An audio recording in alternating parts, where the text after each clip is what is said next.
thank you for being here for us. And we will start with our presentation for Road to MAANG, and I will give the words to you, Maria and Liana, that both of you are current intern and you have an internship, so we're really willing to hear about your story. Yeah, you're welcome. Yeah. Thank you so much for having us. Really glad to be here. So Yang and I will be talking about internships and internship experience and application and stuff like that in Google, Amazon, and Meta. And so yeah, you've heard our names already, but I think it's nice to introduce ourselves still. So my name is Maria. I am a bachelor computer science student at the Technical University of Munich. I am the GDSC lead, the current GDSC lead, co-lead, to be honest, of Munich for this academic year. I was a AWS intern in 2021. Currently, I'm interning at Google, and I'm hopefully an upcoming intern at Meta. And I'm saying hopefully because Meta has a hiring freeze, so I'm not sure if everything will be all right. Yeah, so that's about me. Yeah, so hello from my side, and I'm Leanda. I'm also studying my master's degree of information system, also at TU Munich, and I was the GDSC lead of Munich last academic year, and now I'm also part of the core team and also a mentor for GDSC. And then last summer I did a working student job at the AWS, and I'm currently interning at Google. So you see, I have a lot of similar experience as Maria, but unfortunately I won't be upcoming intern at Meta. And yeah, back to you, Maria. Yes, that's about us. And today we will talk about the application process at Google, Meta, and Amazon, and about our experience in projects at Google and Amazon. And Meta is only included in the application process because I only had the interview experience at Meta, and I passed the interviews. I don't have any internship experience yet, again, because of the hiring freeze. But yes, we'll see. Let's start with the application and interview process. So the very first thing that you do when you apply at a company, you go on their website and apply there. So you see here 3 sections for Google, Meta, and Amazon. And I will start with the left section and just go to the right. So yeah, at Google, you can apply on careers.google.com. And the applications are usually open with the start of the winter semester. That would be September, October, or November for the EMEA region, for North America and Asia as well. But I think for North America, you can even apply after November. So if you don't get into the application wave to EMEA, you can also apply to North America.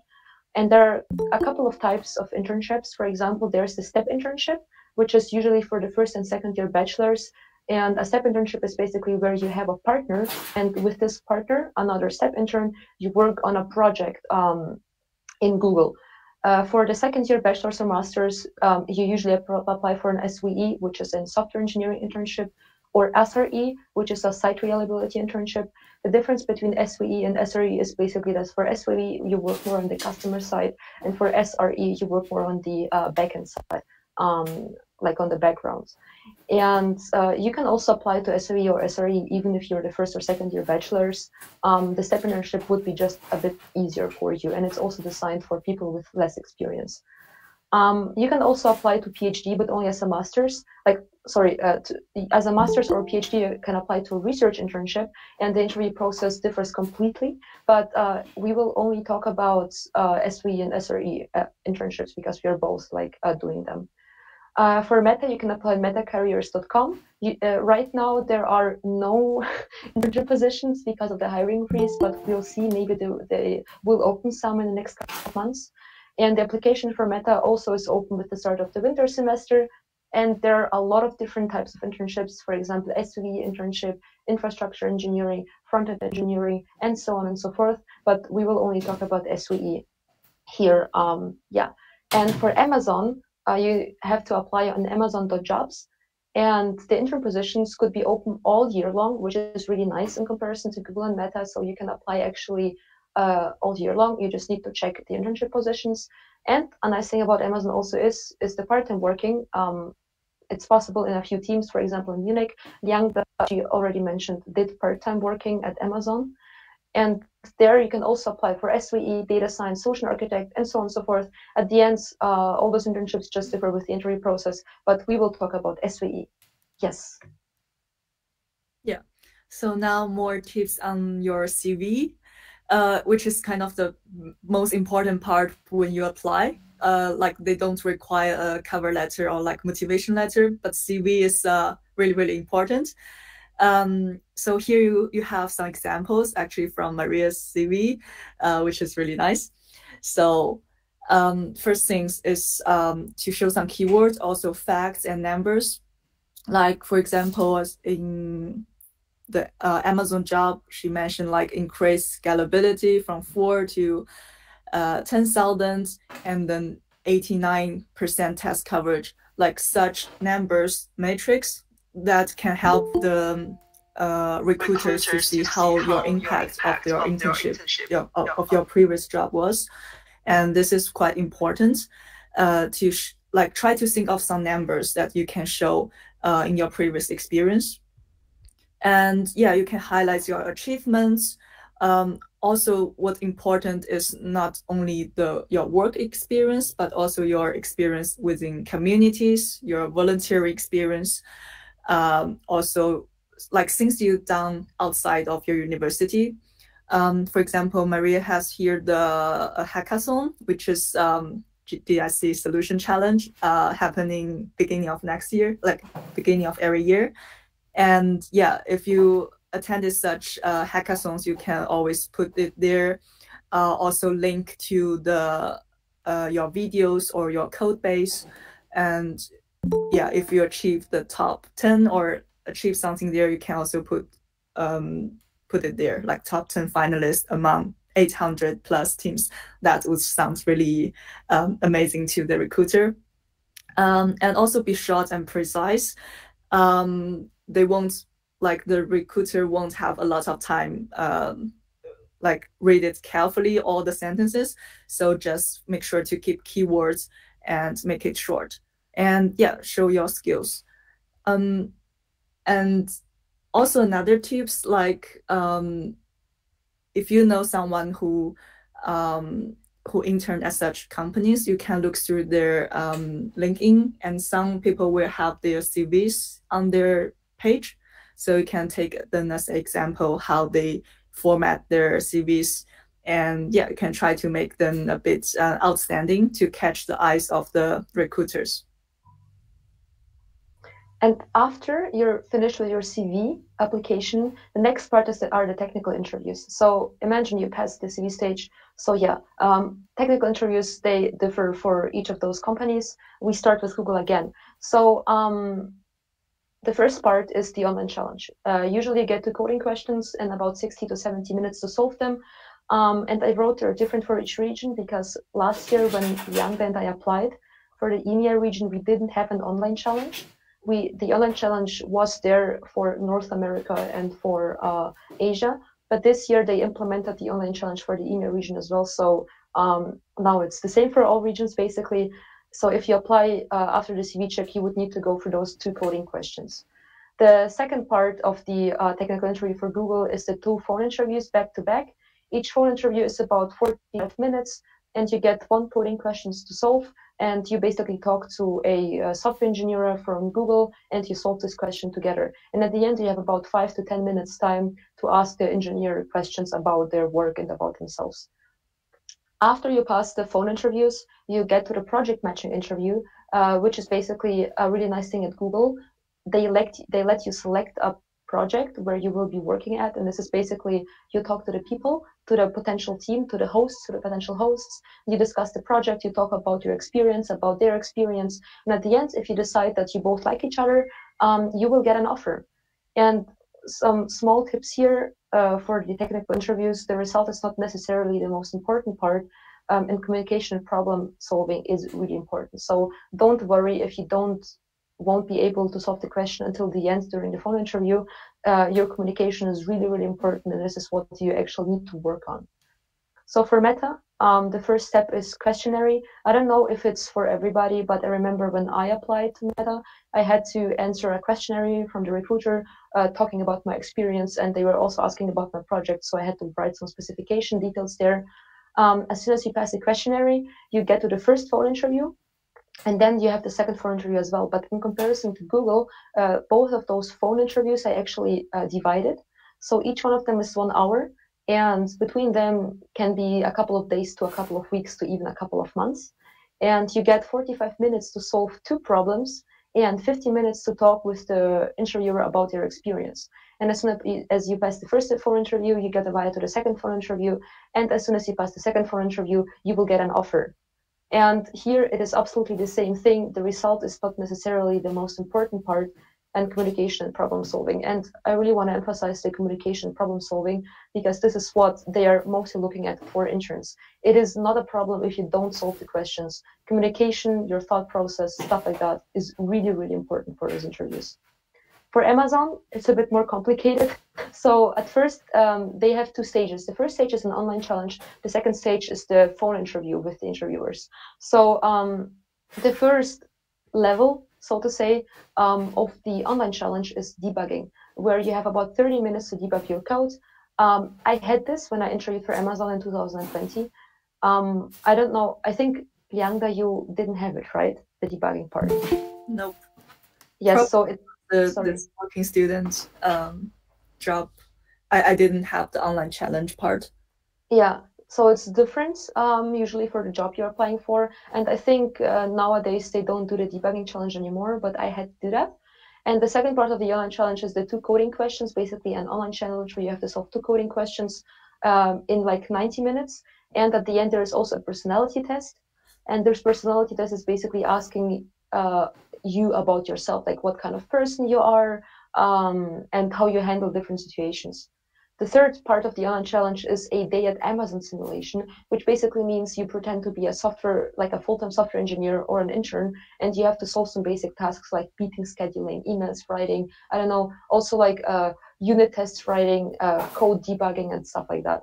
And as soon as you pass the online interviews, you get invited to the 4th stage, which are the 2 phone interviews, back to back with behavioral questions. And for each phone interview, there is about 1 hour. And the first part of each phone interview is usually a behavioral question. So Amazon really loves leadership principles. They have their own leadership principles. I think there are 16 or 15 of them. You can actually go on the internet and look for them, because Amazon leadership principles, they will follow you throughout your whole application process at Amazon and throughout your whole internship. So if you want to really get at Amazon internship, then please learn about Amazon leadership principles and look at behavioral questions on the internet so that you can nail the interview. And as soon as you pass those 2 phone interviews, you get an offer. And yes, as I already said about the tips, behavioral questions are based on Amazon leadership principles, and they are really, really important. So please take a look at them. And again, communication and problem solving is also really important as for each interview for internships. Yep, and now more tips for the interviews. To prepare for the interview, we use Leetcode. I think you might have heard this or already started with it. If not, you can also start right now. It's not late. So at the first, you can start with easy to medium questions.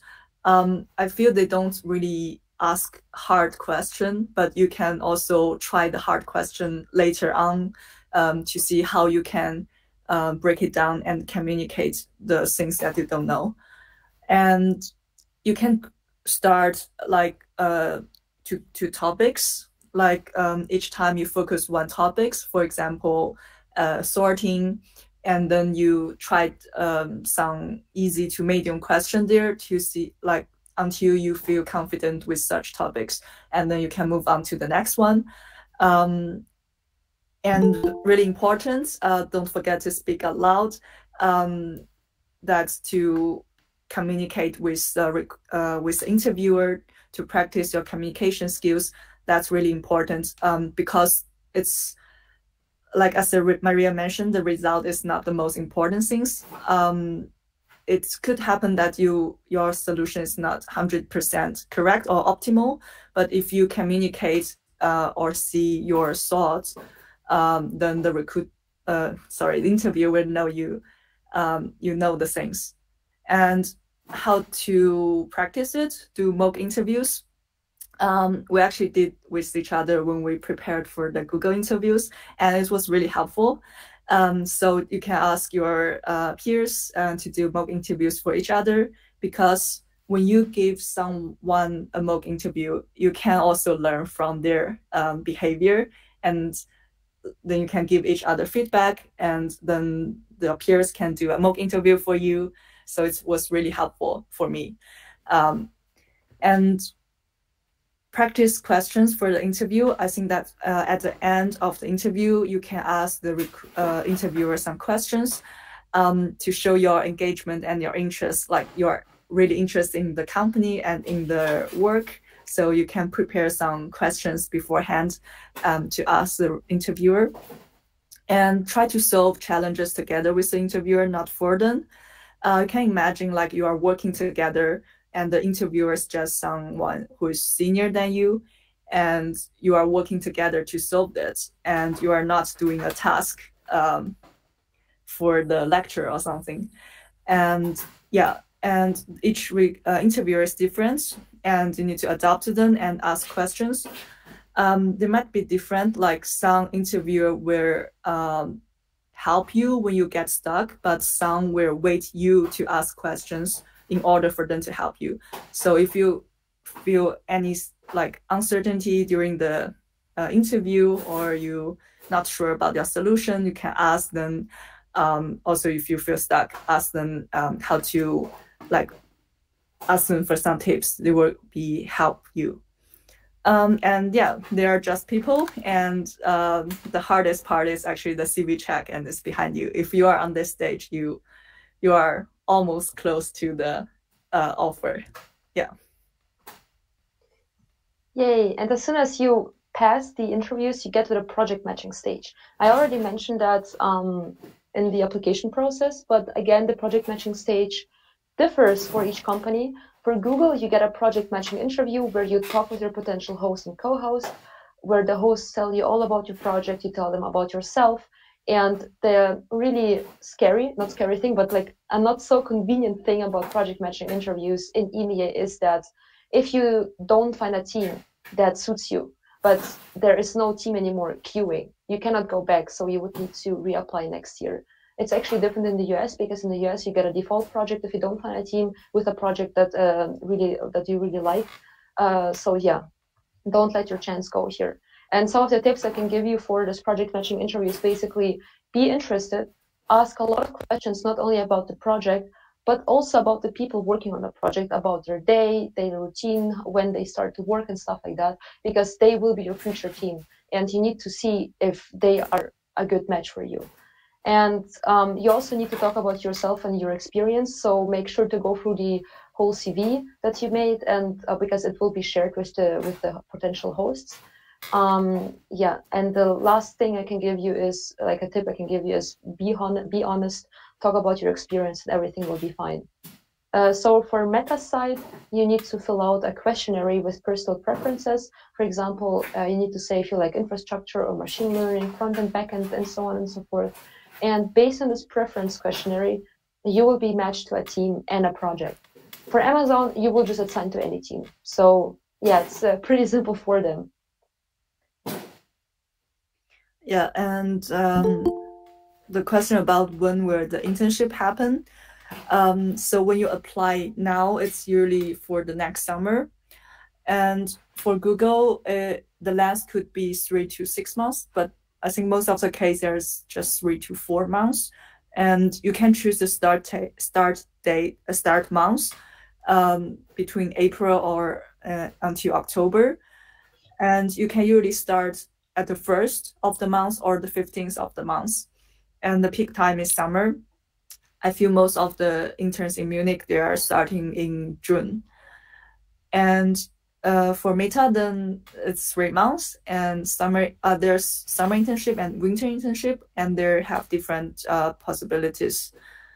For Amazon, it's usually 3 to 6 months, and the timing is really flexible, and you can start whenever.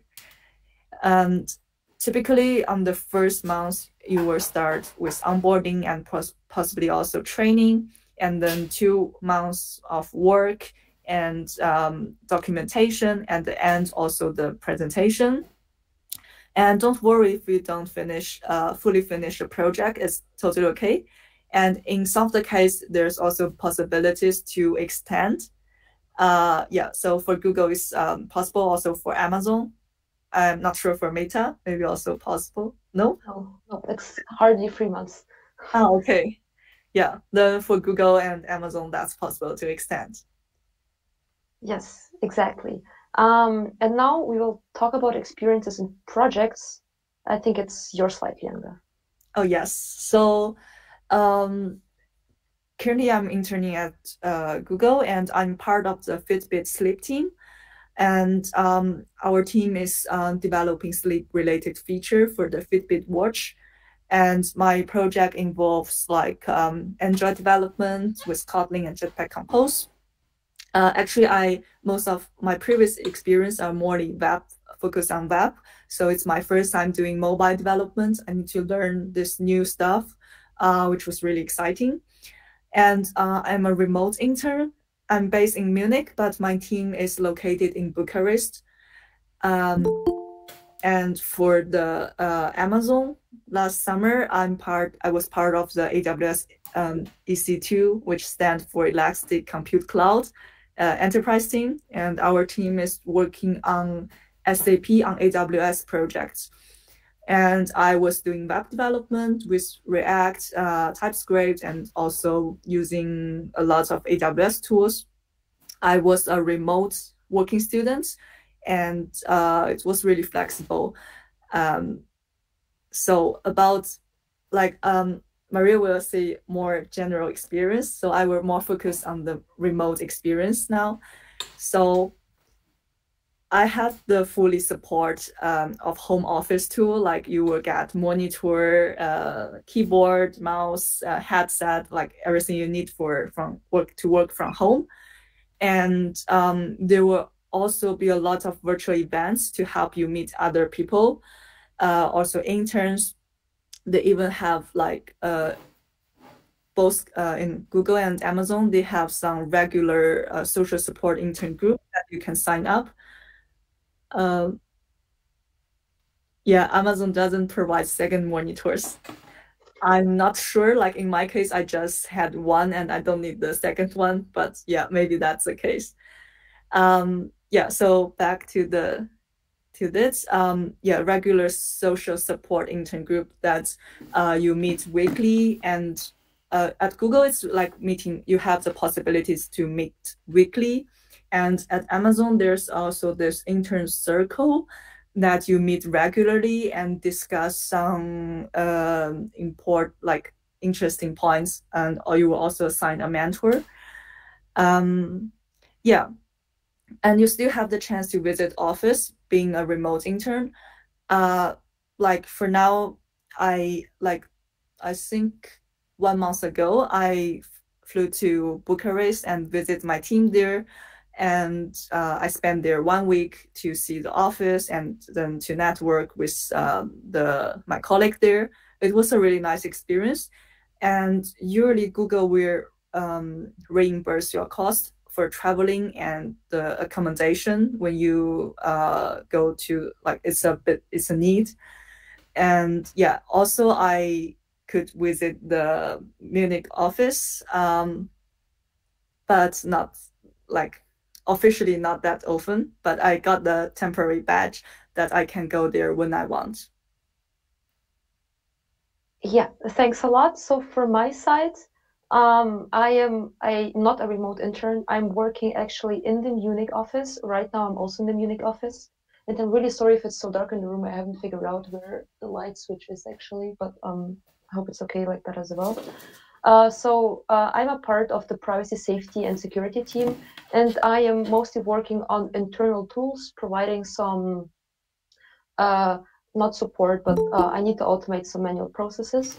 And for AWS, I was part of the AWS Commerce Platform team, where I worked on migrating an internal service to native AWS. And both projects are really nice.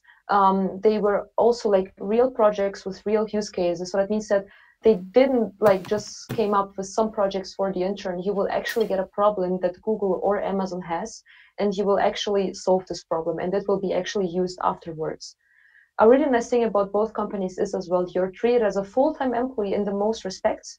of course, except of access policies. As an intern, you don't have any access policies to basically anywhere. I'm sure Liangda also experienced that, but like you always have to request access rights for some websites or other services that you need to use for your project. But other than that, you're still treated as a full-time employee. And also you will have a lot of new learnings, not only in tech, but also in design document writing, soft skills, and leadership skills as well. So basically for each project, you need to write a design document and then you will code while using this design document. It was the case for Google, it was the case for Amazon. So you acquire some technical writing skills there as well. And for me, for example, when I started to work at AWS, I never had any AWS experience, but that doesn't matter. Like it doesn't matter if you don't know something, it's okay, it's totally fine. You're an intern, you will learn about this thing. So don't make yourself too much stress.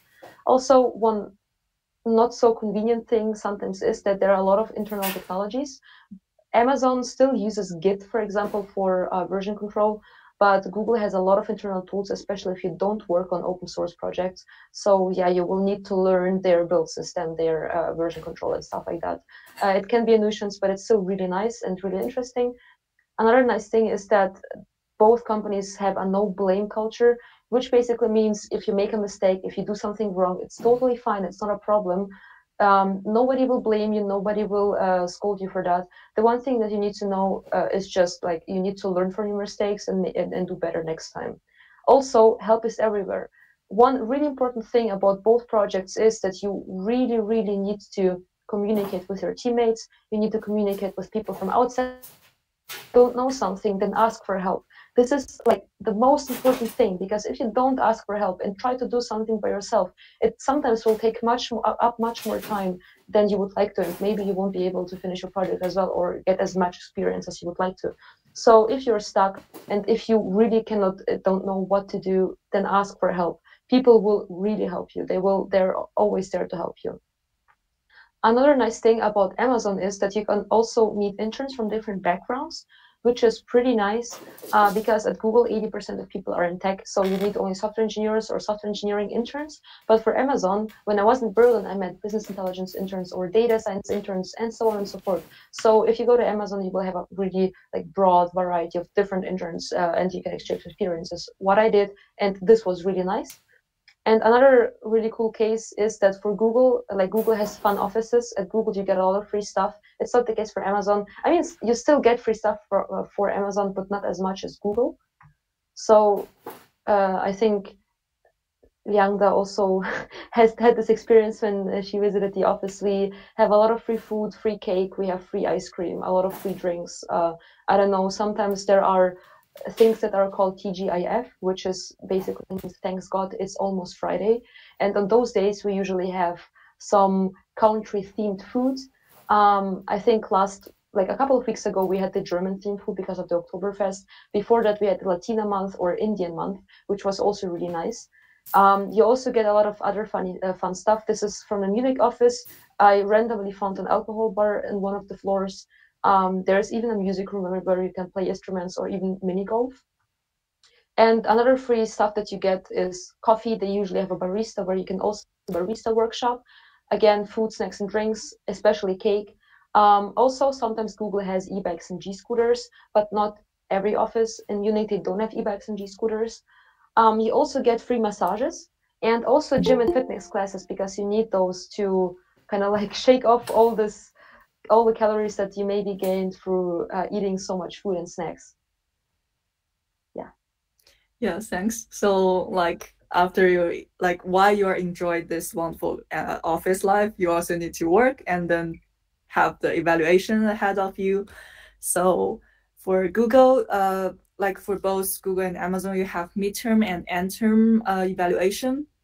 So for Google, during the midterm evaluation, you need to do a self-evaluation to write down what's your current progress, what you think is your strengths and area for improvement. And your host will also give you an evaluation and some feedback.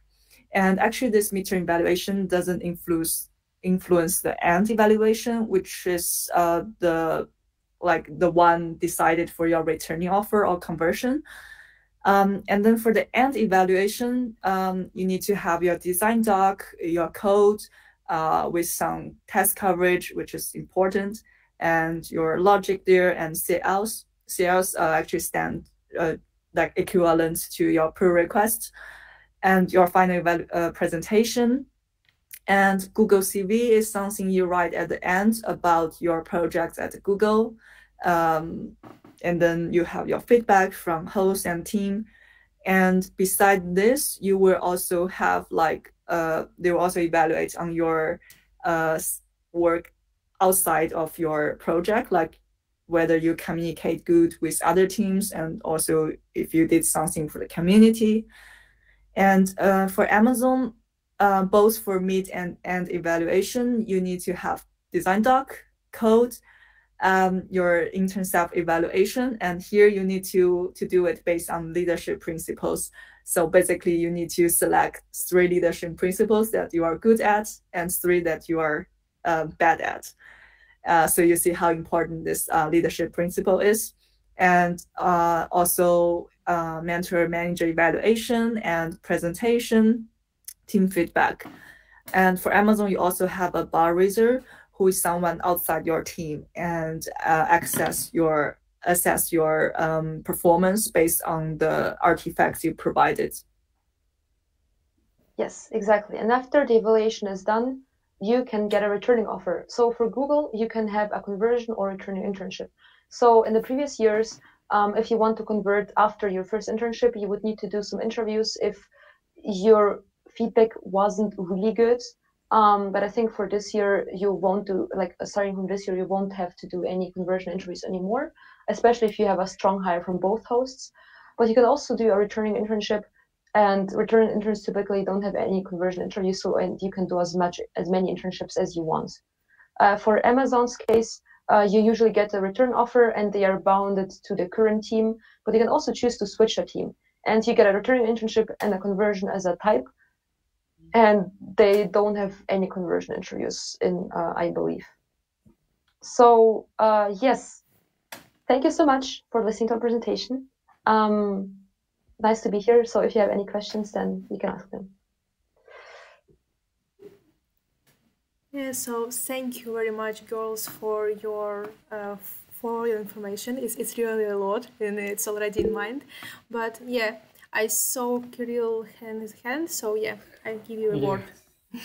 Thank you for opportunity to ask you some questions. I'm currently learn English, and I don't speak very quite well, and it's my first question. I noticed that you have a very good level of English. Does Google or ever any fun companies take care of your English if you have some good projects and experience? Do you know maybe someone who doesn't have as much good English as you have? I think your English, like everybody at the office speaks in English, but I think as soon as you have enough English skills to clearly communicate what you're thinking of right now and to talk about your problem, everything will be all right. And there are no courses, I believe. I have never heard about English courses, but I think that because you're then in an English-speaking environment, you will learn English much more quickly. And this is what happened to me. My English wasn't that good before my internships, but because I talked in English every day, yeah, it got better. What about you, Liangda? Yeah, I totally agree with what you said. Like English is important. Like you need to communicate your thoughts where using English. And one thing you don't need to worry about is accent. It's normal. And I also have colleague has a bit accent, but if you could understand them, then it's totally fine. Thank you. I have any more questions, but I will not attract encourage other participants. Yeah, it's definitely okay. I think you may note your questions into the chat, so we will have time for them also.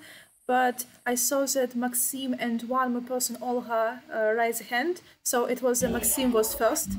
And if you still, yeah. Yeah. So firstly, thank you very much, Maria and Leander, for the presentation, and to Katerina and Asa for organizing it.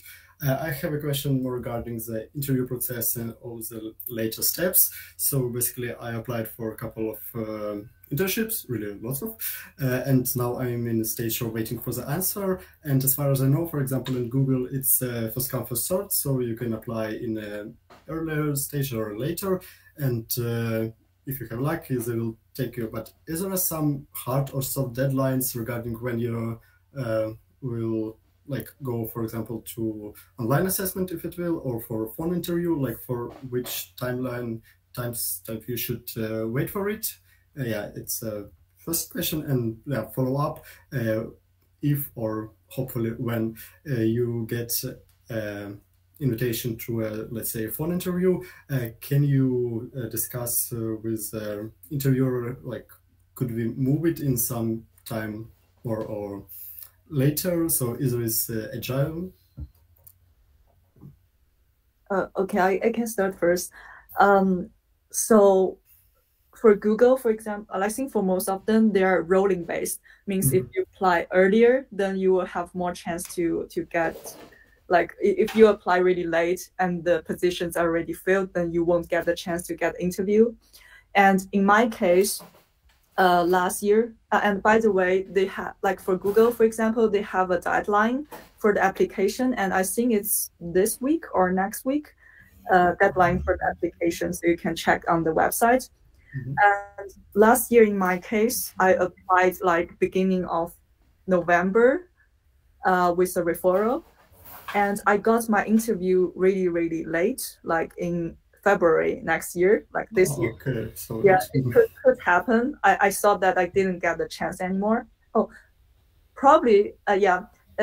So I applied for intern position in EMEA, but also in China. I got first interview from China. So around December, January, I think at one time they can only interview you in one region.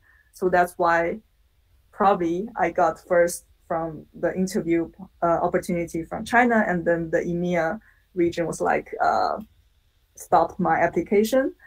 But I filled the interview with the position in China and in January, and I thought I couldn't have any chance anymore. But then February, I still got the interview, asked for the EMEA team. And usually when you get contact, you can schedule the interview date in like 1 or 2 weeks, but it's really flexible. You can say like you have something urgent in between, and then you like put 3 weeks or more. But I would suggest not to make it too long, because the later you get into the interview, into the project pool, you will have less project left.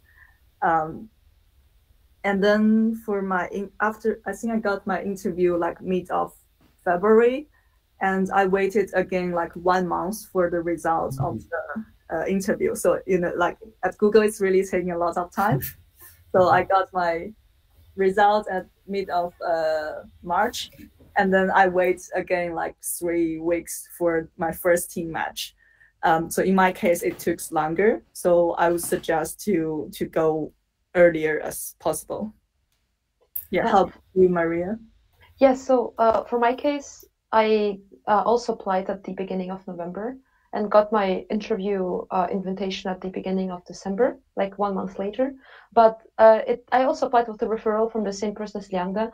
But I think it totally depends, like on the recruiter when you get the invitation to the interviews. I don't know. I think one friend of mine also applied and with a referral, but they got an interview scheduled earlier than me, even though they had the same recruiter. So yeah, it depends. And then my interview was a couple of days before Christmas. So I didn't have to wait that long, and my project matching was in February actually. So everything ended earlier than with Leanda's case.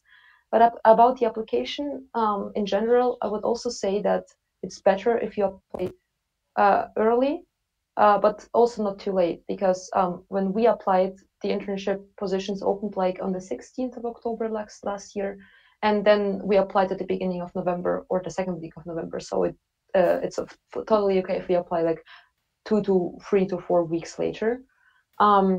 And about the interviews, yes, this depends on the recruiter when they are scheduled. So it can be different for each person. Great. Yeah, thank you very much for answers, because I just waited like 2 weeks and I am afraid why they don't answer me so quickly, but I understood it's not that much at all. Yes, it depends totally. Yeah, it depends totally on the recruiters.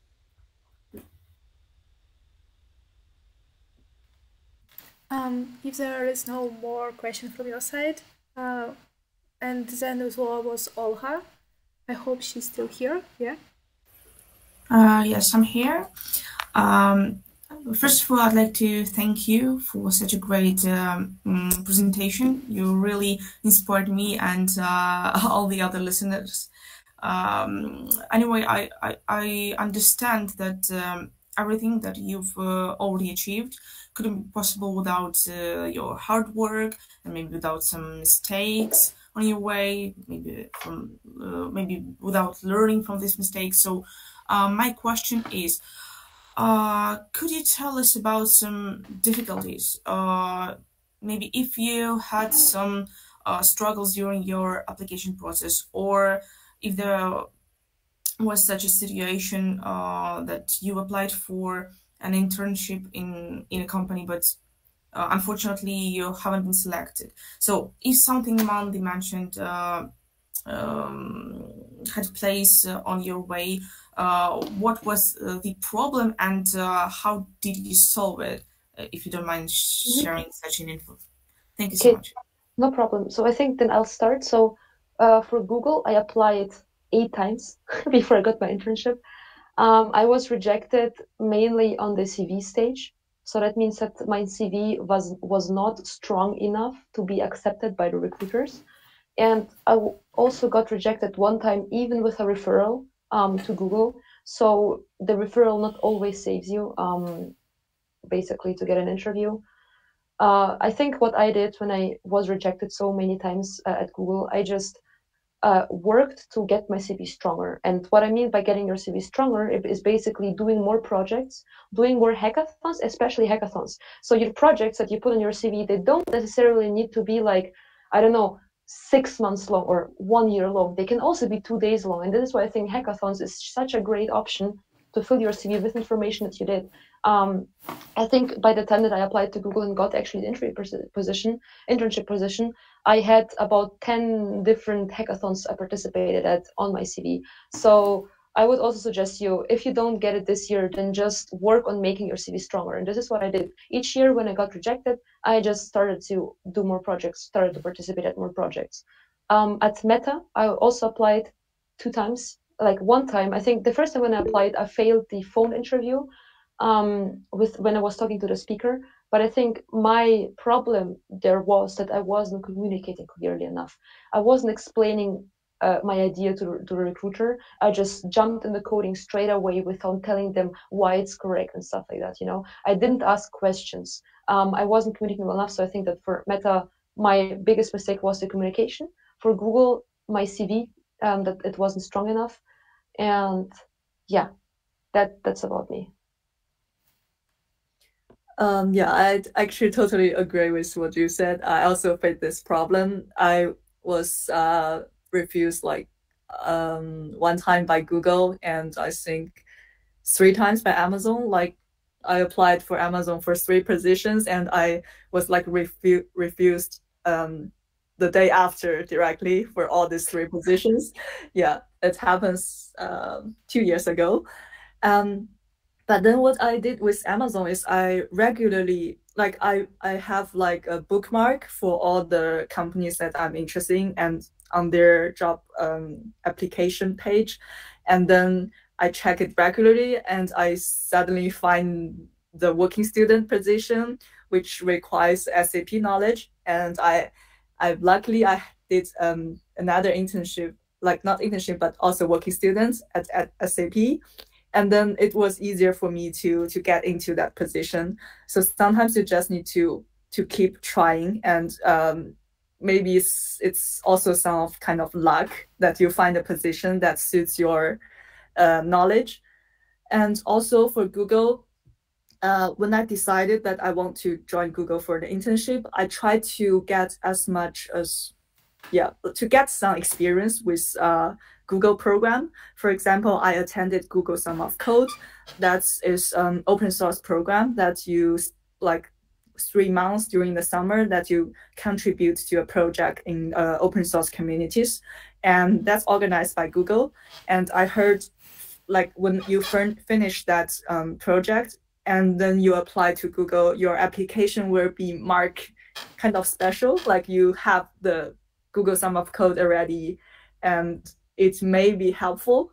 And also this GDSC, I was applied for the lead last year and also leading the team last year. Maybe I think it could also be helpful for I feel such big companies, they also care a lot about your community experience. For example, I meet some of the staff interns in Munich. They're still in like first or like second year or really early year of their bachelor study. They might not have a lot of working experience, but they have like a lot of community experience. That's what I feel like they are involving in their faculty or in the communities. So like maybe there's also something you can consider to have something more outside of the study and work. I would totally agree with that, because it just shows that you're willing to improve your skills not only in tech but also in other areas, which is really nice. Okay, thank you so much for your answers. Yes, and thank you very much, girls. And it's like even next one. So please. First of all, thank you for amazing job you're doing, and the second of all, I have a question. What about if you like in software development, but you're thinking about switching to like DevOps or maybe site reliability engineer? Do you have some knowledge about those cases? Are you asking especially for DevOps position? Not like DevOps. Like I'm currently a software developer working in local company, but I'm really interested in DevOps, and slowly but gradually are moving into that direction, learning about AWS, about Terraform, and other stuff. So it's like a career option. Can you switch if you go to the like software engineer internship? But is it possible to do some of that? I think you can work actually in Google Cloud as a software engineering intern. You just need to find a team. And I think here in Munich, they work a lot. Oh, no, sorry, here in Munich, they work in Chrome, but I think in Zurich, they work a lot on different Google Cloud projects. So it's also location-based. But I would suggest you maybe what you could do is go on LinkedIn and search specifically for full-time software engineers in Google, maybe even in Zurich, and look at what they're doing and maybe write them and asking them about that. I think it would also be something really nice. But I think as long as you're inside Google, you can switch teams as much as you want, because at the end, you will learn. I mean, it's not a problem. If you don't have the experience, you will learn that. So it's the case for an internship as well. If you don't have DevOps experience, it's okay. You will learn that. So yes, so like you're starting as a software engineer, but gradually morphing into like... Yeah, it's okay. Yeah, totally. Yeah. It's not a problem. Yeah, sure. And the second mini question, do you prefer manga or MAANG? What short name for her? Yeah, name for all of these companies. Manga or MAANG? Like manga sounds better to me. I like manga. Yeah, me too. I like manga. So manga it is. think fun. Thank you. Yeah, so manga or MAANG. Okay, it's called our question. let's vote in the chat. I see like another one person like raised a hand, so we will let him speak. Daniil, are you here? Yes, I'm here. So I have a question. How much Leetcode tasks do I have to prepare for to start interviewing? With this, sounds like this. Okay. I don't think the quantity is important. I think the quality is important with which you're solving the questions. I think when I prepared for Google, I solved 120 questions. It's not a lot. There are people who are solving thousands of questions just to get an internship. But in my opinion, it's like, it is important that you cover different topics. But it's okay, totally okay if you do easy or medium questions, because you will get only asked as an intern only easy or medium questions. And the quality, what I'm talking about is basically the quality of your code, the quality of your approaches, and also the quality of your communication. So don't focus on solving as many questions as possible. Focus really on how you write code, and also focus on how you communicate those, basically speaking the questions out loud, to talk about your idea, to talk about your, thinking process. And I think this is what's most important. And of course, solving questions from different topics, because if you can do that, you can actually classify a question in your interview to a specific topic, which is also good, because if you don't have a solution right away, you still can classify the question. And then you can maybe use some known algorithms from this kind of like class. I see. I also have a question. It's preferable to do medium tasks, hard tasks, or it's just to find out for yourself how to evaluate the task. So I don't know. So what I can say is I solved easy and medium questions. I did not do hard questions because it is not that important for an intern. What I would suggest you though, because maybe you know this feeling when you read for a coding statement and you know the solution right away, right? Because if you know the solution right away, you can actually answer immediately and your interview will be perfect. But there will be times where you read for the coding statement and you don't know the solution at all. And you need to prepare specifically for those cases.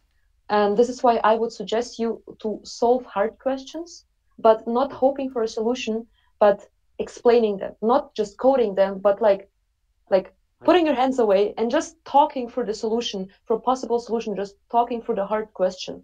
You don't need to solve that because it's not internship level. Just talk for that, just to train the way of how you speak if you don't know the solution right away. What do you think, Bianca? Yeah, okay, thanks. And also have another one question, sorry. And question about attitude.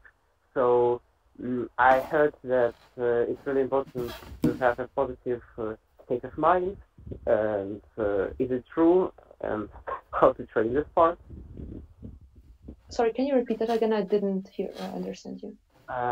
Okay, so question about attitude. I heard that in Google, at least, they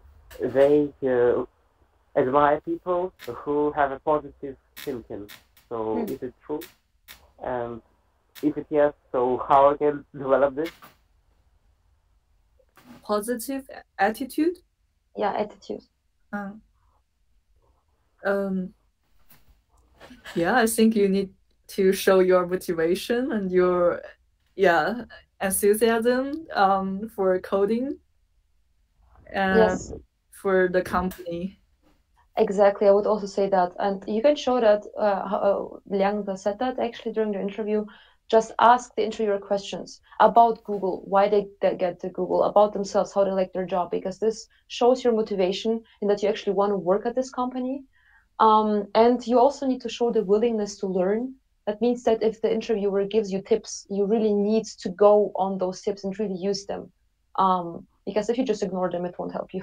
But I would suggest you, if you get an interview, just listen to the tips, try to integrate them. If you don't understand what they're saying, just ask them about it. Okay, thank you very much. That's all. No problem.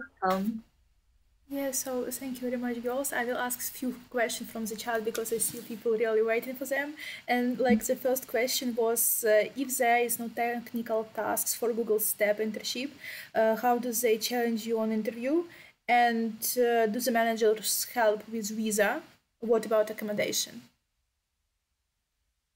So about step internships, you will work on a technical project. Basically, it's the same as Liangda and I are doing right now, but we are doing that alone. As a step intern, you will have a partner who will work on the project with you. Yeah. About visa, they will help you with visa. Don't worry about accommodation. You will get money for accommodation, so it's also fine. Yeah, like they will help you with visa, of course. And I think I heard for accommodation, Meta even provide accommodation for interns. Like Yes. for the others, you need to look yourself, but they will also provide some help, like connections. So don't need to worry about that. So yes, thank you. And also one more question about internship. It's like, is the internship paid?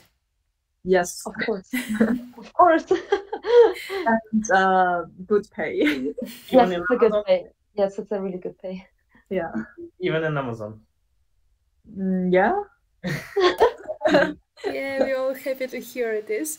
And also, Alexandra asks a question like, did you have experience in your sphere before the internship? Like other experience before, like IT companies or some other stuff? When I applied to Amazon, I had one small experience of writing really simple unit tests. But I think what got me into Amazon was the fact that I won a big hackathon. And I think you don't necessarily need to have experience at other companies because you're a student. Nobody expects from you to be like, have 10 years experience or something like that. I think what they're especially also looking at are the projects that you've done. And yeah, so you don't necessarily need to have experience.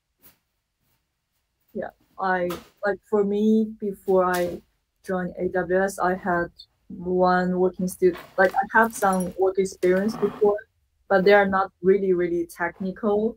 I had the research assistant job. Like I feel they are not really software engineering. And also before I joined AWS, I don't know about AWS. I have no knowledge about it, but that's not a problem. They are also looking for people who are willing to learn the new stuff. Yeah. Okay, yes, thank you. Thank you very much. And one more question, actually, it was about more, I'm sorry, I lost this one. Yeah, now I found. It's how to strict is the background check. This means what if I indicated in my work experience that I worked for a startup that might not launch? Could this be a reason to withdraw the offer in the future? No, not at all. They don't look at this. Background check is basically there to verify the information that you wrote about yourself on the CV, basically. But like, that's it. And of course, they want to check if you had any crimes or are a part of any terroristic or something like that organizations. But it's totally fine if a startup didn't have a success. It's totally fine. Mm-hmm. It's not a problem if you have failure. So do you have anything to add, Yanga? Yeah, I totally agree. Yeah, if you really work there, then it's not a problem. Yeah, even though it's not launched afterwards. Okay, yes, thank you. Actually, it's really intriguing one was. One more question is about like, did you do special preparation for getting internship? And what most important in your opinion, like soft skills or most hard skills? What is the rule? So special preparation, like to get familiar with some basic algorithm on Leetcode and mock interview. And what most important is, I feel they're both important. Maybe the hard skill would be like 60% and soft skill 40%, I feel. So you still need to like demonstrate you know coding, or you have some previous like you have some experience with it. If you haven't that, then you can't solve the problem. But on the other hand, the soft skills can help you when you are like not that knowledgeable on the hard skills. But I feel both of them are really needed. I would also say that, yeah. Yeah, I mean, like, it sounds really reasonable. And actually, there's one more question. I hope you find goals, because we have a lot of questions for you. I hope you're alive. Yeah, thank you very much for all the answering. And the question is, like, I was asked in questionnaire in which field I am ready to be interviewed: system design, coding, research. So is it possible that interviews will be not only about pure coding? It's like about SWE intern in Google. And small like addition from my side, when they asking about system design, so it will be like some diagrams that you will need to draw like for them or something like this. So yeah, that's the question. We didn't have in SWE any other questions except of Leetcode style. But yes, if you apply for something else, for example, a production engineer, I think it's called a production engineer for Amazon. I know a friend who applied for there, and they got Linux questions, bash questions specifically. So they needed to demonstrate their Linux expertise. If you apply for a research internship, you will also ask research questions, or you will need to talk about your researches and stuff like that. For front-end engineering, you will of course ask about HTML, CSS, JavaScript, especially JavaScript and stuff like that. I know that from Meta. I don't know. I don't think Google has any front-end engineering opening roles. For a system design, when I actually applied at Amazon, I had a system design question. I don't think they do that anymore, but when I applied, they did that, and I didn't need to draw any diagrams. I just had an idea to design a pizza shop, and I just designed a pizza shop, basically telling them, okay, the class structure could be this and that, interfaces, abstract classes. I think it's good if you mention patterns, for example, bridge pattern or adapter pattern and stuff like that. But yeah, but I don't think they do that for software engineering interns. Only if you apply for a specific role. At Amazon, it could be solution architect, I think. Yeah, I agree. Okay, yeah, it was really helpful. Thank you very much. And one more question from chat, and then I move back to queue if girls don't mind. It's a question from person who lived, but he really asked to ask this question. It's about, like, can you suggest some open source project that are important for MAANG to follow and send our contributions? Do you think it is necessary to look and only at one project or two and learn it more and more, or have it experience with many different open source projects? Okay, open source projects. I mean, Google have a lot of open source projects like Android. It kind of depends on your area of interest. If you are more interested in machine learning, you can look for some machine learning open source project, and there are lots of them. And the second one, and suggest some open source project. I did my Google Sum of Code with Apache Shading Sphere, and I feel with Apache Foundation, it's not that require a lot of prior knowledge of the project within the Apache Foundation, and there are a lot. Maybe you can check it out there. And the second question, like from my experience, I feel if you need to get into one open source project, they're usually really huge. It takes some time for you to first get it running, and then second to do some really small beginner-friendly task. So I would say if you can try to like look through the open source project you are interested in and see their beginner issues, and then do some contribution to it.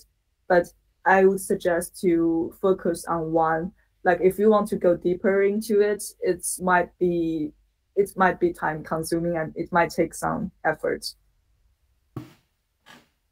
Yes, thank you very much. And I see like people who raised a hand. I see Maxim, as far as I know, he didn't ask something yet, so I will let him speak. Are you still there? Yes, yes. Hello. Of course, thank you for for this meeting. Very, very interesting, and lots of answers I got that I wanted. And I have one more question. If on careers on Google Careers site, for internships, there are some like groups for cities. For example, Munich is one group, Zurich another, and for example, Romania and Poland together, for example. If I apply to, for example, Poland, and there is no enough place for me, or another students got their places, can manager relocate me to Munich, for example? And so the manager from Munich will see my CV and decide whether I get interview or no.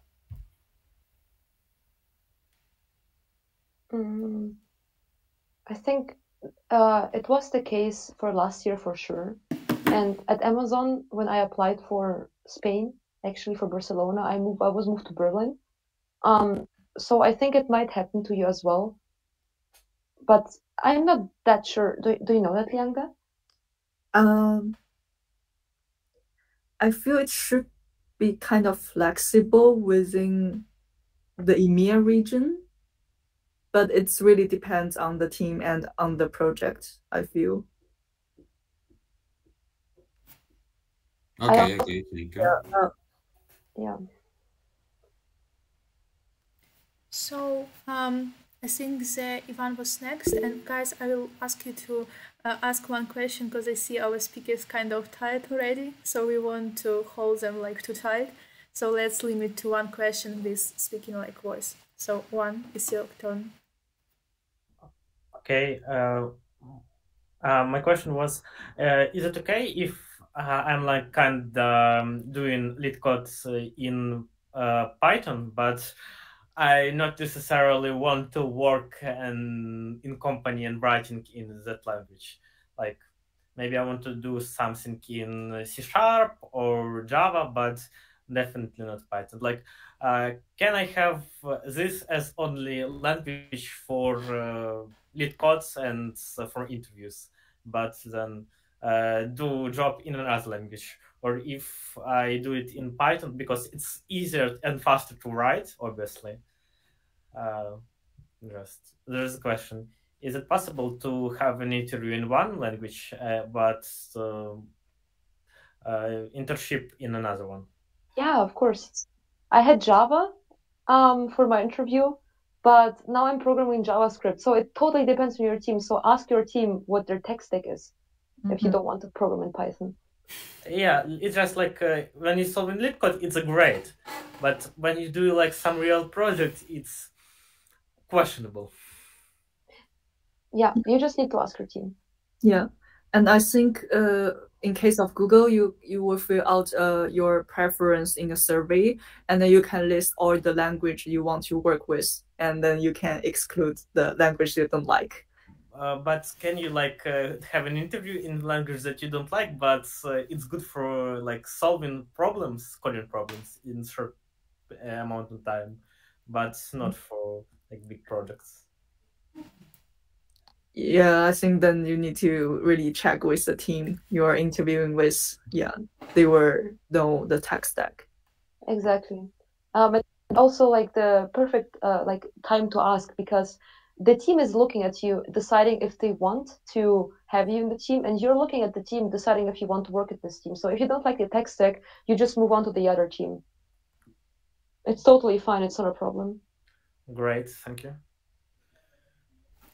Yeah, girls, so how much more questions you ready to answer? Because I see like we're a little bit off our timeline, and like really kind thank you to you that you're answering.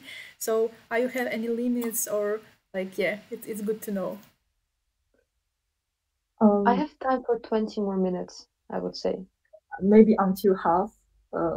Yeah. Okay, then thank you very much once more. It's like really so pleasure to have you here because you answering really a lot of stuff. And I think like there was one more raising hand. It was Daniil, but I'm not sure if he's still here because it's like he put the hand down. Are you here, Daniil? Probably no.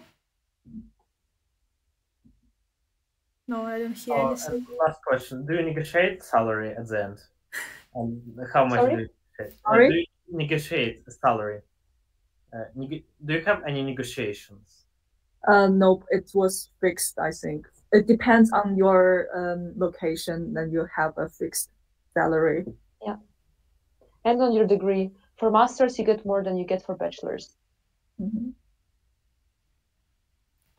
Okay, then if there is no more like raising hand, I will try to find some more questions in chat that you didn't answer yet. So it was one like, if I apply to internship only now, will the referral help to get interview earlier?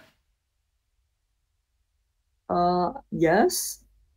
To earlier, like might be earlier compared to the other people who applied the same time. But I honestly don't know. But referral will always like it's a plus. I would suggest to have one referral if possible. Yeah. Mm-hmm. So there is one more question, but it's like more really theoretic. It's more about like, by the way, do you think Meta will open internship positions this year? What do you think, girls? So, I had an internship. I should have done it starting from May, but I couldn't do that because my visa was delayed, because of all the stuff that is happening in the world right now. So I moved my internship to January. And since then, I was asking my recruiter about when I get to sign the contract. And she always was answering, yeah, next month. And now in the Meta interns chat, I saw that a lot of people are getting calls from recruiters telling them that they cannot have internship positions for the next year because Meta doesn't have any money. So I'm not sure. I don't know if the internship position will be open for next year, but you totally can apply next year again. So just do it. But I doubt that you will get an internship for next year, actually. I also think I don't get one. Yeah. And the one last killer question from me: what do you think on overemployment? Is it possible to work in two companies at the same time? No, it isn't. If you work 40 hours per week in one company, you cannot possibly work 40 hours in the other company. I think they will fire you because you still need to have provide engagement and have like success and to show stuff that you've done. So yeah. Yeah, really. Actually, this is really a question in here in Ukraine because we know a lot of people who like say that it's cool stuff and it's like really the way you should be. So it's like holy war question here in Ukraine, if in cases that you don't know. Probably no, it's not like this in German. No, never heard about that. I think you are not allowed by law to work more than 40 hours per week. And you always have, as a full-time engineer, 30 vacation days in a year and 2 weeks of paid vacation leave, or 2 months, I don't remember. But no, you're not allowed to work two jobs simultaneously, never. They were asked whether you have any other employment. But actually, I know someone who is working full-time but have a startup alongside. But I'm not sure how much time he put to the startup. I think Meta forbids you to work on anything besides Meta. But I think maybe at Google it is like that as long as you provide for Google more than you do for your startup, everything is okay. Mm-hmm. I think in Google there is also like Chrome was a side project, first of all. And then it became like a project of whole corporation because... I mean, you can work on different projects at the same time at Google. That is totally fine, but not at two different companies.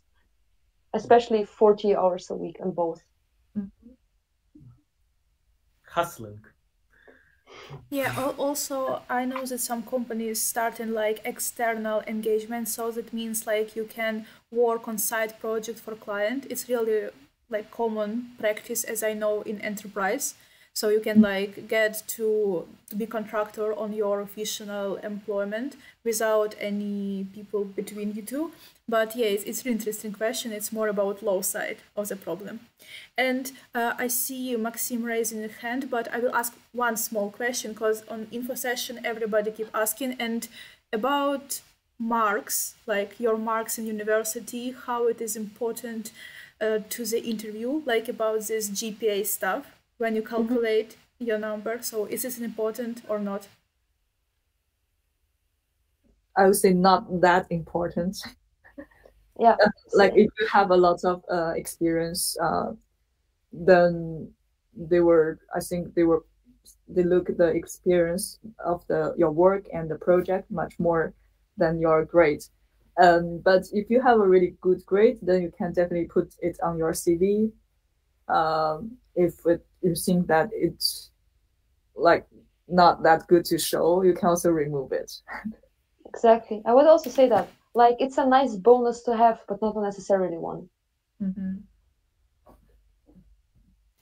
Yeah, so thank you because it was really a hot question, and I'm glad that Maxim and me have synchronization in the head. So yeah, it's also GPA questions. Oh, a lot of GPA questions. Do mark matter for STEP? No. It's always like it's a good bonus, but it's okay not to have it. My grades aren't good, for example. So yeah, don't worry about that. Yeah, and the next question is about like 4.0 is normal or it's not normal mark for CGPA. What is a CGPA? I'm not sure about that. Okay, I know CGPA is based on like American, because like I'm from like Canada, and yeah, we have we don't have like any 5, 4, like our system is A, B, C. And it's basically converted to A is 4. So if you have 4.0, it means you have like all 5s in Ukrainian system. It's super good. Yeah, I think it's super good if you have that, but it's not necessary to have that. And one question, how do you do your tax optimizations? Tax optimizations? Yeah, like, you know, how we call like paying less taxes, but legal way. Or you don't have... Are those some Slavic questions that we are not understanding? No, jokes aside.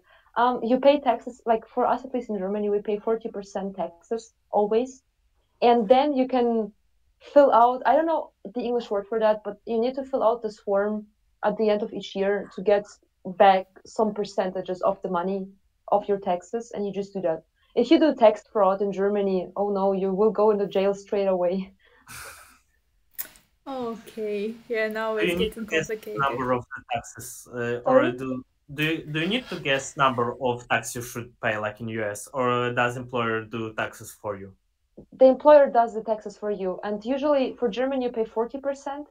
I know for California you have 49.3% taxes, but this is California. I just know that you get back a certain amount of the money if you do the tax application. I don't know how it's called, but if you do this form at the end of the year, you can get some money back, and like some real money. For example, you could get 2,000 or 3,000 euros back from all the taxes that you paid during the year. So yeah, I should definitely ask about Ireland, because I know Google working through Ireland right now. Like, maybe the taxes there are lower. Maybe, yeah, I'm not sure. You can go to Zurich, actually. Zurich pays a lot, and they don't have big taxes, so they pay really a lot.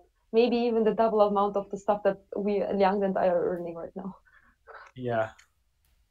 Yeah, and I want to add, like, as for taxes, because like I faced with this problem, like all Canadians and Americans, taxes is one of the main part, because if you don't pay tax, you're gonna go to jail. So it depends on how much you earn. So more you earn, more you pay. Yeah, exactly. Yeah. And like the form probably calls like tax refund. Yeah, exactly. Like, yes. Every year you can fill, and if you earn not much, they will return you like, okay, let's assume you earn 40,000 per year, and you paid, I don't know, like 20%. and for the next year, the government gonna return you. So yeah. Okay, it's really scary questions now. I mean, like, especially in English, it's like, yeah, it's became like one more question. I don't see any more like question in chat, so ask mine. So I don't know how it sounds in English, so I will say in Ukrainian/Russian, so maybe Maria will understand me. Фізична особа-підприємець, it's like FOB. When you work on yourself, like you kind of little business for yourself, and your company hire you like you are a little business, not an actual person. So you work like this. Your external contractor. Yeah, thank you very much. So it's like this or no? As interns, we feel we are like the normal employees, I feel. There might be some access limited, but not. I think others, they don't have much differences to, like it's not an external contractor feeling. Okay, thank you, Zen, really very much, because like these numbers of taxes that you said, it's like it's crazy amount of money for, especially for Ukrainians. We really shocked, probably a lot of us now here. So, yeah, probably the system of taxes is different here. That's why it doesn't matter you're external or internal worker. You're still gonna pay like government percentage of taxes. It doesn't matter how you earn, because like every end of the year in April, you fill the form and you provide information how much you earned, and from this information, after like a couple of months, they say, okay, you need to pay this amount. Exactly. Yeah. And about when you live like on remote, you still pay like in Germany your taxes, or in company where you been hired for? So in case of Google, you are paid based on where you're located. So when I doing my remote internship in Munich, like in Germany, I will get Germany pay. But if I relocate to Bucharest, I will get Romanian pay, which is less. Yeah, so basically, if you work for California, like Apple, and live in Ukraine, you're gonna receive, let's assume, like 50,000 per year, but the guy in California will receive 500,000 per year. Yeah, exactly. Yeah, it depends on location where you're at. Yeah, it's crazy stuff. I mean, like here in Ukraine, like external contractor, you have, if I don't mistake, like 5% like tax, and it's differs for the category of external contractor. So for us, this numbers like 40. It's like how you live, people. But we are not promised any healthcare benefits like vacation or something. You get promised that. Yeah, in Germany you get health insurance instantly as soon as you start working full time. Your company does everything for you, like Google does everything for you, so you don't need to worry about that. Yeah, you like mentioned. In Ukraine, it depends from contract, and you can have benefits, so it's not general statement. Okay. Sorry, like, and you mentioned like healthcare, and believe me, it's not so easy like in America and Canada. If you think like, okay, you work in company and you have like benefits, yeah, but you come to hospital and you wait like 6 hours when somebody gonna help you.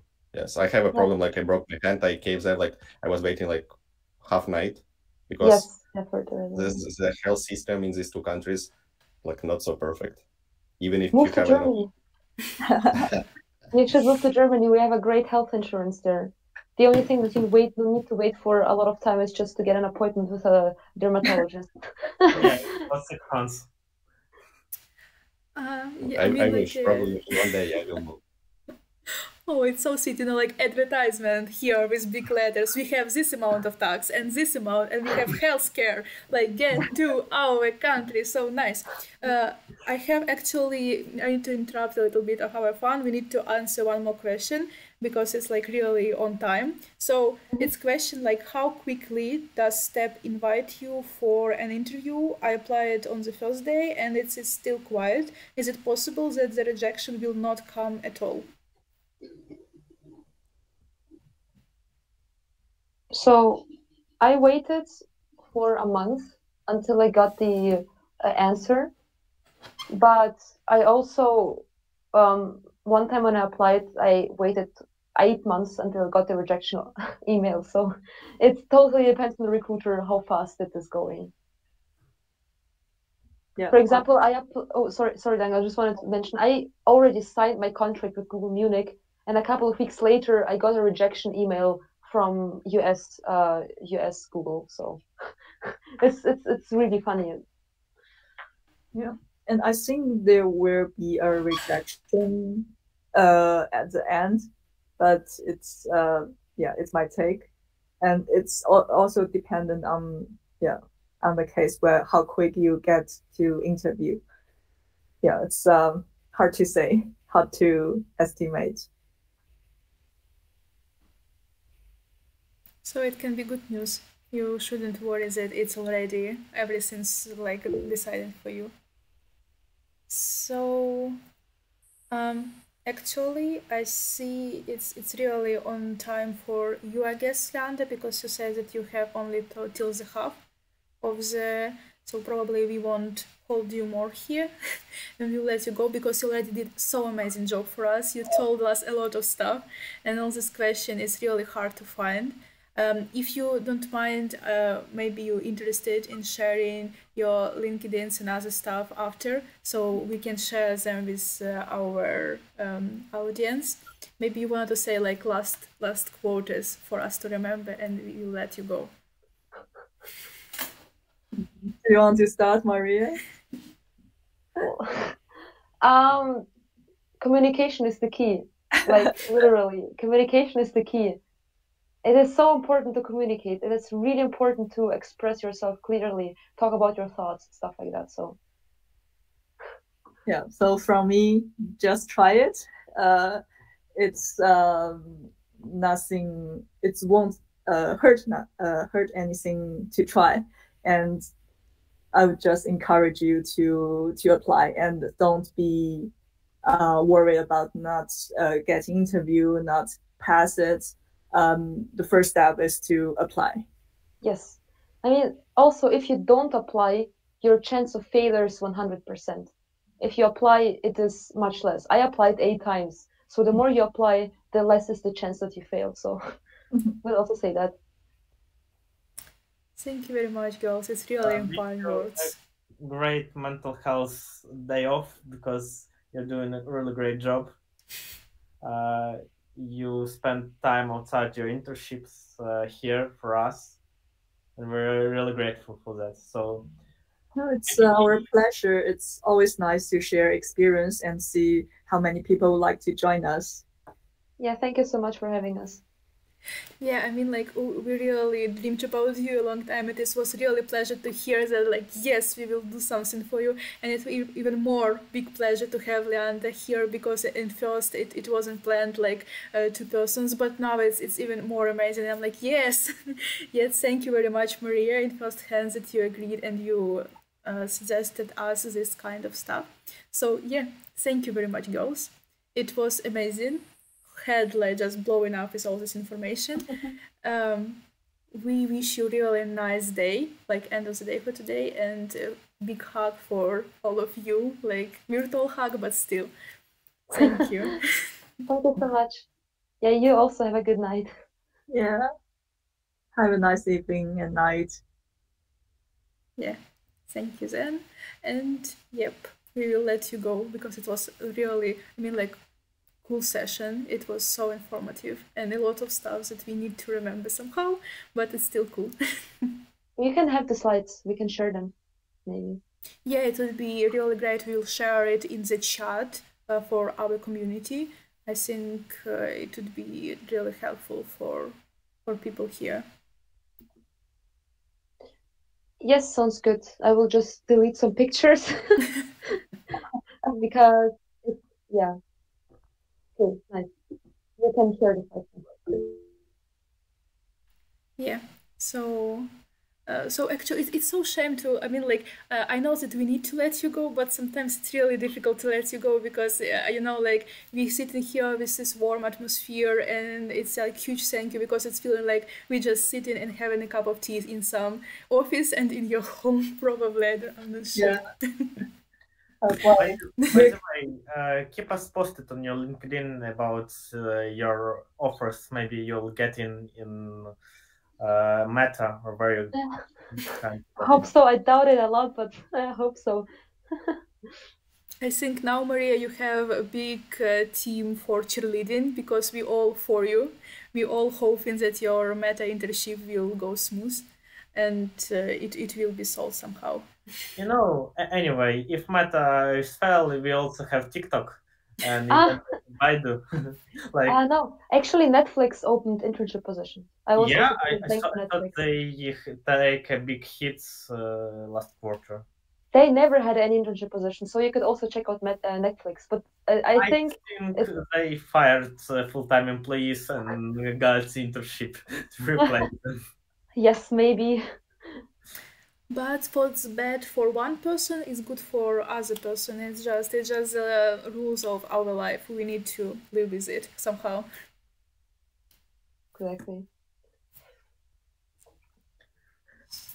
So yep, I guess then we did what we want to did. Oh, no, my English is off. I'm sorry, because usually I speak better. It's because I'm switching in my head from Ukrainian to English all the time. So yeah. Yeah, it's okay. I can totally understand you saying this for me. Yep. So then. I already wish you something good, but I wish you even more good, and I will probably end this meeting because we will just keep talking until all the will be gone, and we don't have a courage to like we go. So I will do this for all of us. And one more time, real thank you. You are all in hearts. Yeah, thank you very much, girls. Maybe we should have like screenshot for LinkedIn. Yeah, somebody who have free hands. I can do like this. And where is button? Oh, my skills is so bad. Where is the button? Okay, I'm dead here. Control Alt screen. Where is the sprint screen? I can do it if you want. I already did it. I did it. I'm a cute one, yeah. And actually, one is the biggest one person. Maybe I can like make something like with yeah. I will. Yep. I found the way. Yeah. So pause. Yep. Yep. It's done. We are amazing. Great. Yeah, if somebody wasn't this great, I really make a good job for looking you really nice. I will do something in Photoshop, so don't worry. That will be nice. Thank you. For joining I'm really thankful for that. I got a pass on my skincare, so. No worries. I can assure you, you will look like model from the magazine, like Vogue or something like this. It would be really nice. So, have a nice evening, the last time, and bye-bye, everyone. Bye. Bye.